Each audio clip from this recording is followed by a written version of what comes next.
పిల్లలు పుట్టిన తర్వాత ప్రతి తల్లి జీవితంలో మార్పు వస్తుంది. అలాంటి మార్పు నా జీవితంలో కూడా వచ్చింది. నా జీవితంలోనే కాదు, చాలామంది తల్లుల జీవితంలో వస్తుంది. పిల్లలు పుట్టినాక సంతోషం పెరగటమే కాదు, బాధ్యతలు కూడా పెరిగాయి. నా మనసులో ఒకటే ఆలోచన, వారిని ఎలా చదివించాలి, వారికి భవిష్యత్తును ఎలా అందించాలి, మెరుగైన భవిష్యత్తును ఎలా అందించాలనే తపన మాత్రమే ఉంది నా హృదయంలో. వారికి మంచి భవిష్యత్తును ఇవ్వాలంటే ఖచ్చితంగా వారికి మెరుగైన విద్యను అందించాలి. ఆ మెరుగైన విద్యను మనం అందించగలిగితేనే వారి భవిష్యత్తులో వారి కాళ్ళ మీద వాళ్ళు నిలబడగలుగుతారు. మెరుగైన విద్య అందించాలంటే కావాల్సింది ధనం.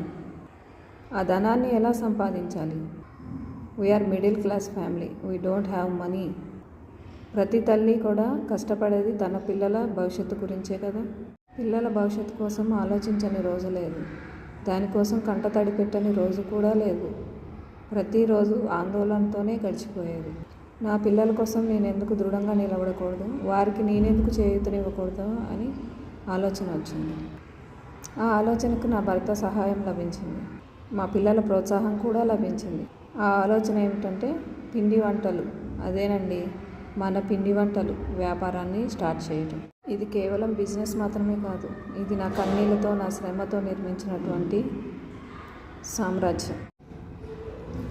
నా పిల్లలకి మంచి భవిష్యత్తు ఇవ్వాలనే తపనతో తయారైనటువంటి జీవన దోపిడీ, ప్రారంభించినటువంటి జీవన దోపిడీ మన పిండి వంటలు.